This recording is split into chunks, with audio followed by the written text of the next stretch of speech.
Hello everyone, welcome back to Pakistani reaction. आज हम जिस वीडियो पे रिएक्ट करने वाले हैं उसका टाइटल है Narendra Modi gives biggest blow to opposition with Waqf bill, it's UCC's turn now. RJ Raunak की जो है ना ये वीडियो वक्फ बिल अमेंडमेंट से रिलेटेड 2-3 वीडियोस हम देख चुके हैं। कुछ लोग इसके फेवर में बोल रहे हैं और कुछ लोग जो है ना वो इसके अगेंस्ट है, काफी ज्यादा विरोध कर रहे हैं। हाँ, विरोध कर लें। अच्छा, ये यूसीसी क्या है?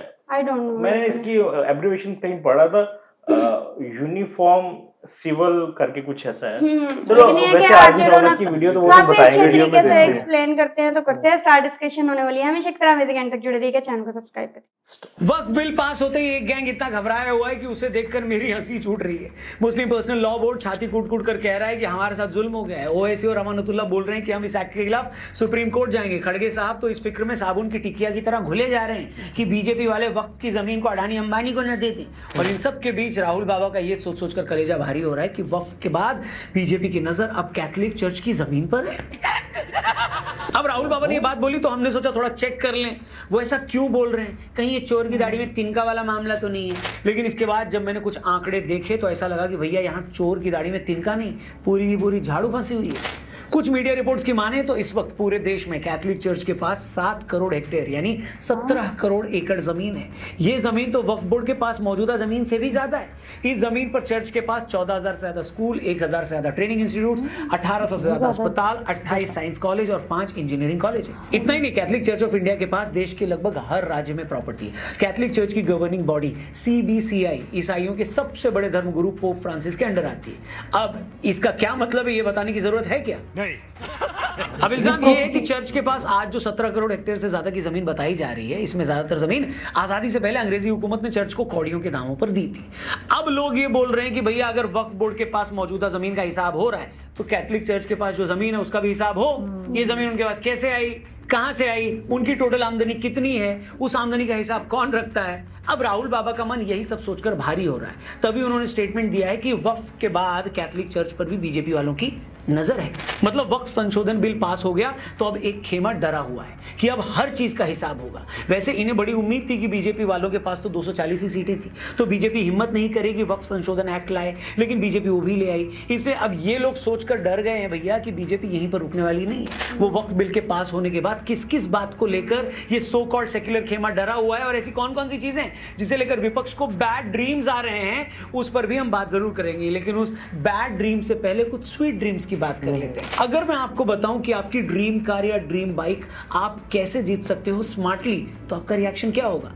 वेल, ये पॉसिबल है प्रोबो ऐप पर। ये एक स्किल गेमिंग ऐप है जहां सिंपल क्वेश्चन के आंसर देकर आप अपनी नॉलेज को अर्निंग में बदल सकते हो। आंसर सिर्फ यस या नो में देना है और जिस कैटेगरी में आप चाहो उसमें दो। जैसे मेरी फेवरेट कैटेगरी क्रिकेट है और उसमें एक क्वेश्चन मैं आज अटेम्प्ट करूंगा कि क्या कल यानी 7 अप्रैल को मुंबई बेंगलुरु के सामने जीतेगी, यस या नो।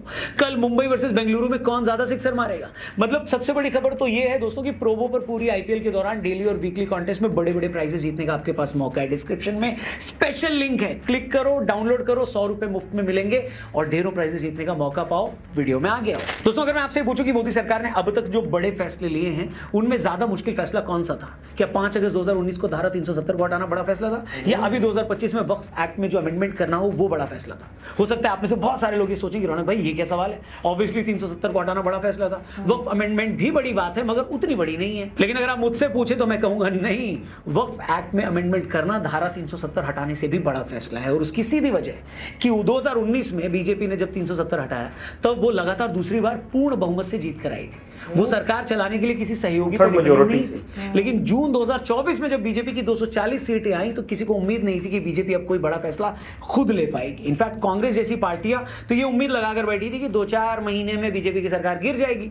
बीजेपी सरकार गिरे न गिरे, लेकिन सभी ऑपोजिशन पार्टियों को इतना कॉन्फिडेंस तो था कि मोदी सरकार भूलकर भी वक्फ बिल में अमेंडमेंट लाने की हिम्मत नहीं करेगी। उन्हें लग रहा था कि बीजेपी की 30-40 सीटें कम आई हैं तो अब तो मोदी सरकार चुपचाप 5 साल निकालने की कोशिश करेगी। लेकिन जैसा कि भाई मोदी तो मोदी है, वो न सिर्फ वक्फ अमेंडमेंट बिल लेकर आए बल्कि उसे डंके की चोट पर पास भी करा लिया। कांग्रेस को लग रहा था कि जेडीयू और टीडीपी जैसी बीजेपी की सहयोगी पार्टियां शायद उनकी मदद नहीं करेंगी, लेकिन बीजेपी ने ऐसे पत्ते बिछाए कि नवीन पटनायक की बीजू जनता दल और जगनमोहन रेड्डी तक की पार्टियों ने अपने सांसदों को बोल दिया कि जा सिमरन जी ले अपनी जिंदगी। मतलब इन दोनों पार्टियों ने अपने सांसदों को बोला कि जो ठीक लगे वो करो।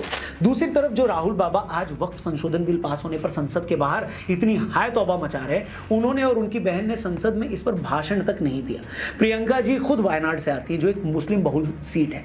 अगर ये संशोधन बिल मुसलमानों के खिलाफ है तो सबसे पहले उन्हें खड़े होकर भाषण देना चाहिए था, लेकिन वो नहीं बोली। आप बताइए, अब ऐसा कैसे हो सकता है कि आप एक चीज को मुसलमानों के लिए बुरा तो मान रहे हैं, लेकिन जहां पर जेन्युइनली बोलने की बारी आई वहां पर आप बोल ही नहीं रहे हो, गायब हो जा रहे हो। इसका मतलब है कि आप डरे हुए हो और बीजेपी अब आपका ये डर सेंस कर चुकी है। आपको भी पता है जून 2024 का रिजल्ट आए वैसे तो 10 महीने हो चुके हैं, लेकिन इस बीच गंगा में बहुत पानी भी बह चुका है। इसके बाद बीजेपी महाराष्ट्र, हरियाणा और दिल्ली का भी चुनाव जीत चुकी है। आज बीजेपी को यह पता है कि इस जीत के बाद अब जेडीयू और टीडीपी की भी हिम्मत नहीं है कि वो किसी मुद्दे पर बीजेपी को आंख दिखाए।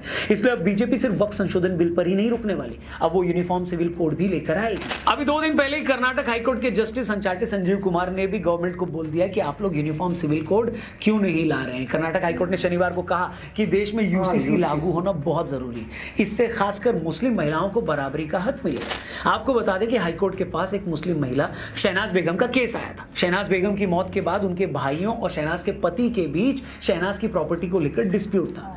कोर्ट ने कहा कि हिंदू कानून में बेटियों को पिता की प्रॉपर्टी में बराबरी का हक मिलता है, जबकि मुस्लिम कानून में भाई को मुख्य हिस्सेदार माना जाता है और बहन को कम हिस्सा मिलता है। कोर्ट ने कहा कि यह असमानता संविधान के अनुच्छेद 14 के राइट टू इक्वालिटी के खिलाफ है। आपको बता दें इस केस में तो कोर्ट ने एक इनइक्वालिटी की तरफ इशारा किया है। इसके अलावा यूनिफॉर्म सिविल कोड न आने के कारण मुस्लिम महिलाओं के साथ बहुत सारे जुल्म हो रहे हैं। मुस्लिम कानून के हिसाब से मुस्लिम मर्दों को एक साथ 4 पत्नियां रखने की इजाजत है, जबकि मुस्लिम महिलाओं को यह हक नहीं है। यह जेंडर बेस्ड इक्वालिटी के खिलाफ है। अगर यूसीसी आ जाता है तो मुस्लिम मर्दों से यह हक छिन जाएगा और औरतों को बराबरी का हक मिलेगा। उसी तरह मुस्लिम पर्सनल लॉ में लड़की की शादी 15 साल की उम्र में भी लीगल मानी जाती है, अगर उस उम्र तक वो प्यूबर्टी तक पहुंच चुकी हो। अगर यूसीसी आता है तो बाकियों की तरह मुस्लिम लड़कियों की शादी भी 18 साल से पहले नहीं हो पाएगी और इस तरह से बाल विवाह को रोका जा सके। इसी तरह इनहेरिटेंस राइट्स का एग्जांपल तो मैंने दिया ही, जिसके बारे में कर्नाटक हाईकोर्ट ने बोला है अगर यूसीसी आया तो मुस्लिम लड़कियों को भी पिता की प्रॉपर्टी में मुस्लिम लड़कों के बराबर का ही अधिकार मिलेगा। इसी तरह तलाक के बाद मुस्लिम महिलाएं सिर्फ मेहर तक ही लिमिटेड रह जाती हैं। शाबानो केस में सुप्रीम कोर्ट ने गुजारा भत्ता देने को कहा था, लेकिन बाद में मुस्लिम पर्सनल लॉ में बदलाव करके उसे लिमिटेड कर दिया गया। अगर यूसीसी आया तो तलाकशुदा मुस्लिम महिलाओं को बाकी महिलाओं की तरह गुजारा भत्ता भी मिल पाएगा। मैंने अभी जो 4-5 एग्जांपल्स दिए उसी से आपको एक क्लियर हो गया होगा कि यूसीसी मुसलमानों के खिलाफ नहीं, बल्कि मुस्लिम महिलाओं को जो राइट्स नहीं मिल रहे हैं उसके लिए लाया जा रहा है। लेकिन प्रॉब्लम यह है कि वोट बैंक की पॉलिटिक्स के लिए कुछ पार्टियों ने इसे मुसलमानों के खिलाफ बताकर प्रोजेक्ट किया है। अब तक शाबानो के केस में तो हम देख ही चुके हैं कि किस तरह मुस्लिम सोसाइटी के अंदर ही शायद कुछ लोग ही नहीं चाहते कि औरतों को बराबरी का हक मिले। तब ये लोग तो उस बेचारी को सिर्फ गुजारा भत्ता नहीं लेने दे रहे थे, यहाँ तो औरतों को 4 हक और भी मिल रहे हैं। अब ये बात ये लोग कैसे बर्दाश्त करेंगे बताइए। एक तरह से देखा जाए तो ये सरकार मुसलमानों के खिलाफ है, ये प्रॉब्लम नहीं है, बल्कि मुस्लिम मर्दों का मुस्लिम महिलाओं को बराबरी का हक दिए जाने की प्रॉब्लम है। इस बिल का सरकार का मुसलमानों के खिलाफ होने से कोई लेना देना ही नहीं है। यही बात वक्फ बिल में भी थी, यही बात ट्रिपल इंस्टेंट तलाक को लेकर भी थी। ट्रिपल इंस्टेंट तलाक में भी तो मुस्लिम औरतों को एक साथ तलाक तलाक तलाक बोलकर डिवोर्स दिए जा रहे थे और वो कुछ नहीं कर पाई थी। वक्फ में भी जो बड़े लेवल पर जो लोग परेशान थे वो आम मुसलमान ही थे, जिनकी जमीनें हड़प ली गई थी। तो समझे मैं यहाँ क्या कह रहा हूँ। प्रॉब्लम ये नहीं कि बीजेपी सरकार मुसलमानों के खिलाफ कुछ कर रही है, हो ये रहा है कि पिछली सरकारों के टाइम मुसलमानों को खुश करने के लिए, उन्हें अपीज करने के लिए जो फालतू के कानून बना रखे थे उन कानूनों को एक एक करके हटाया जा रहा है। मतलब उन्हें भी हिंदुओं के बराबर का हक दिया जा रहा है। मगर इसे प्रोजेक्ट कैसे किया जा रहा है जैसे उनके साथ कोई जुल्म हो रहा हो। ये ऐसे ही है, क्रिकेट के एग्जांपल से समझते हैं। मानो आईसीसी ने पाकिस्तान या किसी और क्रिकेट टीम के लिए कोई रूल बना दिया हो कि हर कोई उनके बैट्समैन को अंडर आर्म बॉल ही फेंकेगा, इनके बॉलर 22 गज की बजाय 12 गज से ही बॉल करेंगे, और बाद में जब इनके इस प्रिविलेज को अगर वापस ले लें तो कुछ लोग शोर मचाएंगे कि देखो पाकिस्तानी टीम पर तो जुल्म हो रहा है, प्रिविलेज हटा दिया गया है।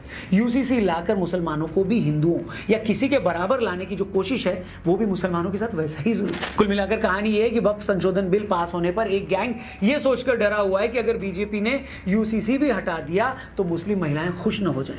अगर इससे वो खुश होकर बीजेपी को वोट करने लगेंगी तो फिर ये वोट बैंक भी उनके हाथ से निकल जाएगा।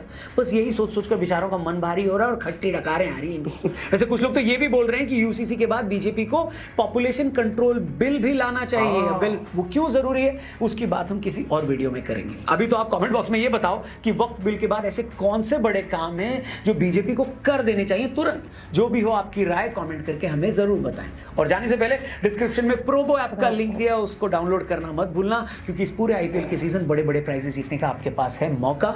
मार दो उस पे चौका। चैनल को सब्सक्राइब करके जाना। Thank you for watching. Video पसंद आई हो तो इसे अपने दोस्तों से भी जरूर शेयर करना। जय हिंद, वंदे मातरम। वीडियो काफी डिटेल्स और काफी मुद्दों के ऊपर डिस्कस किया हुआ। जो लास्ट वाला है ना, वो पॉपुलेशन का, मुझे ना वो चाइना याद आ गया। आप सबको पता है ना कि चाइना की ना पॉपुलेशन, हम बचपन से सुनते आ रहे हैं कि उनकी ना बहुत ज्यादा पॉपुलेशन थी। तो उन्होंने कुछ ऐसा रूल या एक्ट पास किया कि वो फैमिली सिर्फ एक ही बच्चा पैदा कर सकती है। तो मुझे लगता है ये कोई काफी साल पहले हम बचपन में सुनते आ रहे थे कि वो चाइना में ना आप 2 बच्चे पैदा नहीं कर सकते। तो लेकिन अब इंडिया उनको बीट कर चुका है पॉपुलेशन में। हो सकता है इंडिया भी कुछ ऐसी सिमिलर सी कोई स्ट्रेटेजी अपनाए। क्योंकि देखो, जब पॉपुलेशन ज्यादा बढ़ेगी तो उसके लिए आप देखो रिसोर्सेज तो वही है जो आजकल है, लेकिन पॉपुलेशन बढ़ने से जाहिर बात है वो आपको क्या कहते हैं, वसाइल भी बढ़ाने पड़ेंगे, बहुत ज्यादा अपॉर्चुनिटी भी उस तरह क्रिएट करनी पड़ेगी, उतने ज्यादा स्कूल्स बनाने, यूनिवर्सिटीज, जॉब क्रिएट करना फिर तो समटाइम ना गवर्नमेंट के लिए टफ भी हो सकता है। ऐसा नहीं है कि सबको एक ही तरह की चीज मिल सके। समटाइम ऐसा होता है मेजर जो सिटीज में उधर ना मतलब फैसिलिटीज ज्यादा होती हैं और जो स्मॉल टाउन्स में कम होती है। मुंबई दिल्ली में कितने लोग जॉब्स के लिए आते हैं, तो वो फिर मुंबई इतना वो कंजेस्टेड हो जाता है, दिल्ली इस तरह से इतना कंजेस्टेड हो जाता है, तो ये भी सोचना पड़ता है ये चीजें भी। खैर, जो वक्फ बिल के ऊपर का कुछ लोग उसके हक में बोल रहे हैं, कुछ उसके अगेंस्ट बोल रहे हैं। और आप देखें कि मतलब जितनी भी प्रॉपर्टीज जो उस वक्फ मतलब जो बोर्ड कंट्रोल करता है उसकी जो वैल्यू करोड़ों से भी ऊपर है, करोड़ों के अकॉर्डिंग वो बता और रहे हैं। इसी तरह जैसे वो चर्च का बताया, तो वो कह रहे हैं कि वो शायद वो भी डरे हुए हैं कि कल को चर्च का बिल हो सकता है, टेम्पल्स का भी कर सकते हैं कि भाई इनके पास प्रॉपर्टी कहाँ से है, या ये कुछ ऐसा एक बोर्ड बनाया जिसमें उनकी वो क्या ऑडिट वगैरह हो। क्योंकि ये आपको पता है, चर्च हो, टेम्पल हो या मंदिर हो, इधर दान बहुत आता है। और आप उसका थोड़ा चेक एंड बैलेंस उस तरह से रखेंगे, क्या आ रहा है, किधर जा रहा है। और लेकिन ये है कि हमने ना कुछ टेम्पल्स के ऊपर रिएक्शन किया था, तो हमें ना कमेंट्स में काफी लोगों ने ना रिप्लाई किया था कि जो टेम्पल्स में जो उसको कंट्रोल करते हैं, जो मतलब जो पैसा वगैरह था जो चैरिटी का, तो वो ना हॉस्पिटल्स उससे बनते हैं और स्कूल्स वगैरह बनते हैं, बड़े पॉजिटिव पर्पस के लिए यूज हो जाता है। और टेम्पल की उसके वो रिपेयर रेनोवेशन, पंडित की सैलरीज वगैरह, पूरा एक सिस्टम है। इसी तरह चर्च में भी ऐसा ही है। और इधर जो मस्जिद वगैरह का, उधर भी आपको पता है कई लोग आते हैं पढ़ने वगैरह। तो ये, लेकिन ये कि चेक एंड बैलेंस के लिए ना, क्योंकि इन केसेस में आप ना हाई कोर्ट, सुप्रीम कोर्ट में नहीं जाते थे, उनकी अपनी एक अलग से वो होती थी, अदालत होती थी। तो अब वो कह रहे हैं कि भाई अगर किसी की कोई जमीन हड़प कर ली है किसी भी वजह से, तो उसको एटलीस्ट ये तो राइट है ना कि वो कोर्ट में जाके बता सके कि यार, और फिर मतलब महिलाओं के बारे में उन्होंने बताया कि महिलाओं को राइट्स मिलने चाहिए। बड़ा अच्छा और मतलब काफी इस तरह कहा कि गवर्नमेंट अपनी तरफ से अच्छा काम कर रही है, लेकिन पोर्ट्रेट इस तरह से कराया जा रहा है जैसे सारा कुछ अगेंस्ट चल रहा है। इसमें उन्होंने यूसीसी की काफी ज्यादा जो है ना वो काफी डिटेल में उन्होंने बात किया, सिविल कोड उसका काफी जो है ना उन्होंने बात किया। और एक थर्ड पॉइंट जाते जाते दे दिया पॉपुलेशन कंट्रोल बिल का। तो बीजेपी काफी काम कर रही है, अच्छी वीडियो थी। आई होप सो आप लोगों को रिएक्शन पसंद आया तो जल्दी से चैनल को सब्सक्राइब करते। मिलते हैं नेक्स्ट वीडियो में।